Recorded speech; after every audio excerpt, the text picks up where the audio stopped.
अस्सलाम वालेकुम दोस्तों। केपलर, टेस और सेटी ये ऐसे टेलीस्कोप हैं जिनका मकसद हमारी कायनात में एलियंस को ढूंढना है और साथ ही ऐसे सियारों को ढूंढना है यहाँ लाइफ पॉसिबल हो सकती है। इन सब टेलीस्कोप को कायनात में ऐसे सबूत मिले हैं जो इस तरफ इशारा करते हैं कि हमारी कायनात में एलियंस हो सकते हैं। और इसके अलावा हमें स्पेस से आता हुआ एक ऐसा सिग्नल मिला है जो हमें ये बताता है कि हमारी कायनात में एलियंस मौजूद हैं। अगर सच में ये सिग्नल किसी एलियन ने भेजा है तो नासा ने इसका जवाब कैसे दिया और नासा इनसे राब्ता कैसे कर रही है, ये आप जानोगे आज की इस वीडियो में। वीडियो शुरू करने से पहले हमारे चैनल स्पेस वर्ल्ड को लाइक, सब्सक्राइब और शेयर जरूर करें। जैसे कि आपको पता है कि मार्स हमारे सोलर सिस्टम का चौथा और सातवां सबसे बड़ा सियारा है। ये भी हमारी जमीन की तरह सूरज के हैबिटेबल जोन में आता है, यानी वहाँ पर लाइफ के पॉसिबल होने के चांसेस हैं। मार्स से बहुत सारे एस्ट्रॉइड और मेट्रॉइड हमारी जमीन पर आते रहते हैं, लेकिन इन सब में से एक मेट्रॉइड ऐसा था जिसने पूरी दुनिया के साइंसदानों को हिला कर रख दिया। 27 दिसंबर 1984 में साइंसदानों को अंटार्कटिका के एलन हिल्स में मार्स से आने वाला एक मेट्रॉइड मिला जिसको दुनिया भर के साइंसदानों ने स्टडी किया, लेकिन उन्हें उस मेट्रॉइड पर कुछ भी खास नहीं मिला। उसके बाद 1996 में नासा के एक साइंसदान डेविड ने उस मेट्रॉइड को दोबारा से स्टडी किया। इस बार उसे मेट्रॉइड पर ऐसी चीज मिली जिसने उसे हिला कर रख दिया। असल में उसने उस मेट्रॉइड पर बैक्टीरिया को देखा था और ये पहली बार था जब हम जमीन से बाहर किसी दूसरे सियारे से आने वाले मेट्रॉइड पर लाइफ को देख रहे थे। ये हमारे लिए बहुत बड़ी डिस्कवरी थी जिसने पूरी दुनिया के साइंसदानों में हलचल पैदा कर दी थी।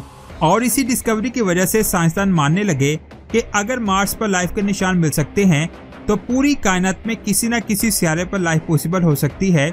और वहां से हमारी कायनात में एलियंस को ढूंढने का सिलसिला शुरू हुआ। इस मकसद के लिए नासा ने बहुत सारे स्पेसक्राफ्ट को स्पेस में भेजा, बहुत सारे रेडियो टेलीस्कोप को जमीन पर सेट किया और बहुत सारे प्रोजेक्ट शुरू किए, जिनमें सबसे बड़ा और पहला प्रोजेक्ट सेटी था, यानी search for extra terrestrial intelligence. ये एक नॉन प्रॉफिट रिसर्च ऑर्गेनाइजेशन है। इसका मेन मकसद है स्पेस से आने वाले सिग्नल्स को स्टडी करना, और सेटी ने ही स्पेस से आने वाला पहला narrow band radio signal capture किया था। इसे वाव सिग्नल भी कहा जाता है, जिसकी फ्रीक्वेंसी 1420 मेगाहर्ट्ज है।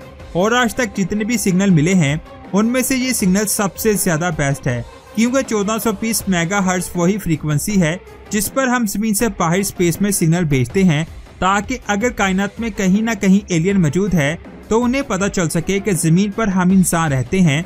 और जो सिग्नल हमें मिला वो बिल्कुल हमारे जैसा सिग्नल था, जो इस बात का सबूत देता है कि इस सिग्नल को एलियंस ने भेजा है।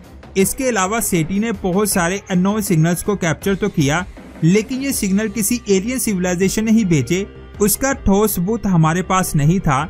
सेटी के अलावा उन्होंने SETI@home प्रोजेक्ट भी शुरू किया था, जिसका मकसद भी एलियंस को ढूंढना था।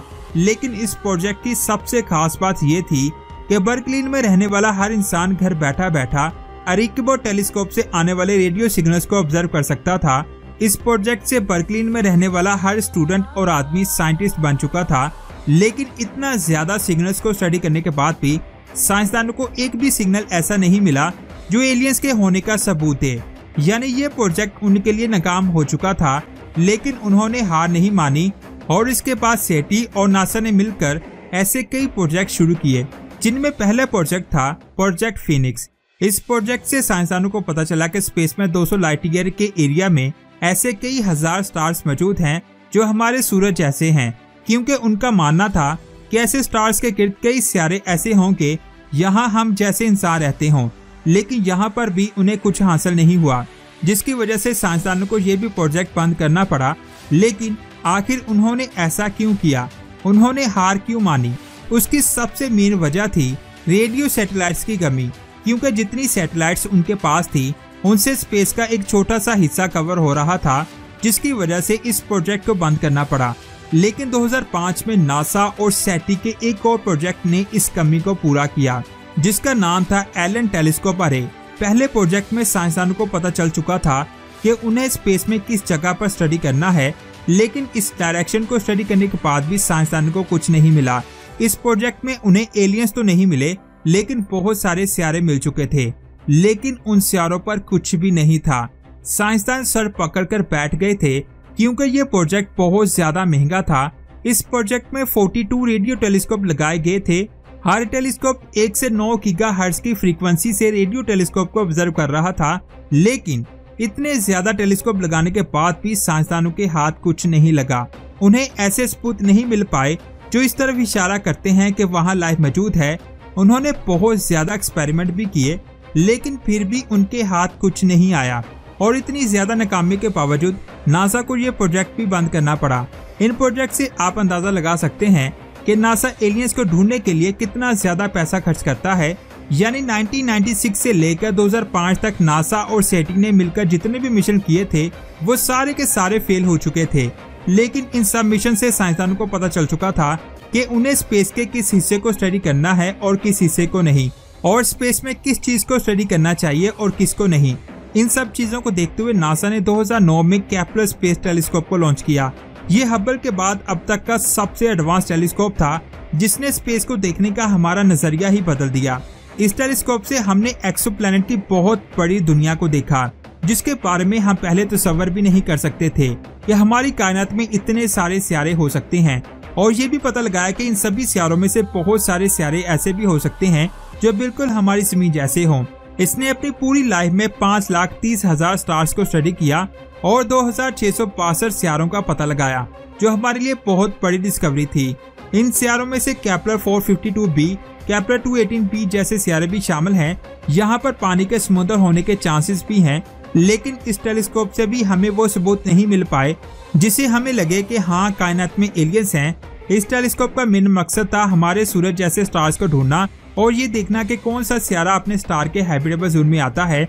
इन सब चीजों को स्टडी करने के लिए टेलीस्कोप में एक ऐसा आला फोटोन मीटर लगा हुआ था जिसका काम था इलेक्ट्रोमैग्नेटिक रेडिएशंस को स्टडी करना, और फिर ये आला स्पेस से आने वाली रेडिएशंस को इलेक्ट्रो करंट में तब्दील कर देता था और इन इलेक्ट्रॉनिक सिग्नल्स को साइंसदान स्टडी करते थे, जिससे हमें पता चलता है कि कौन सा सियारा अपने स्टार के हैबिटेबल जोन में आता है।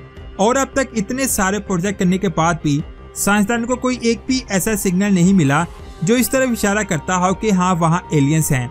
अब तक नासा ने 1652 रेडियो सिग्नल्स को कैप्चर किया है। इसके अलावा जितने भी सिग्नल साइंसदानों ने स्पेस में भेजे थे उनसे भी कुछ हासिल नहीं हुआ। इसी वजह से साइंसदानों ने बहुत सारे स्पेसक्राफ्ट को स्पेस में भेजा जिनमें हमने बहुत सारी चीजें भेजी थी, ताकि हजारों सालों बाद भी अगर वो स्पेसक्राफ्ट किसी एलियन सिविलाइजेशन को मिले तो उन्हें पता चल सके कि जमीन पर इंसान रहते हैं, जिनमें वॉयेजर 1 और वॉयेजर 2 स्पेसक्राफ्ट हैं जो अभी हीलियोस्फीयर को क्रॉस करके आउट क्लाउड की तरफ जा रहे हैं, जिनको पार करने में उन्हें 3000 साल लग जाएंगे। अभी तक वो किसी भी एलियन सिविलाइजेशन के हाथ नहीं लगे।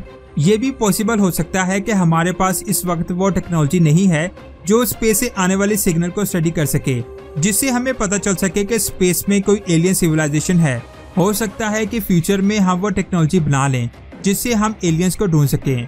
तो दोस्तों, आज की वीडियो में हमने सीखा कि नासा एलियंस के सिग्नल्स को कैप्चर कैसे करती है और वो उनसे राब्ता करने के लिए क्या कोशिश करती है। तो नीचे कमेंट्स करके जरूर बताएं कि आज की वीडियो आपको कैसी लगी। अच्छी लगी तो लाइक करने के साथ साथ इसे अपने दोस्तों के साथ व्हाट्सएप स्टेटस, इंस्टाग्राम और फेसबुक मैसेंजर पर लाजमी शेयर करें, क्योंकि दोस्तों वीडियो बनाने में बहुत ज्यादा मेहनत होती है। आपके शेयर करने पर उतनी मेहनत नहीं होती जितनी वीडियो बनाने पर मेहनत होती है, और ये सारी इन्फॉर्मेशन आपको फ्री ऑफ कॉस्ट है। सो इसलिए इस कीमती इन्फॉर्मेशन को सब जगह शेयर करें ताकि हर कोई इस कीमती इन्फॉर्मेशन से फायदा उठा सके। और स्पेस की ऐसी ही अमेजिंग वीडियोस को देखने के लिए हमारे चैनल स्पेस वर्ल्ड को सब्सक्राइब करके बेल आइकन को प्रेस करें। अपना बहुत सारा ख्याल रखें। अल्लाह हाफिज।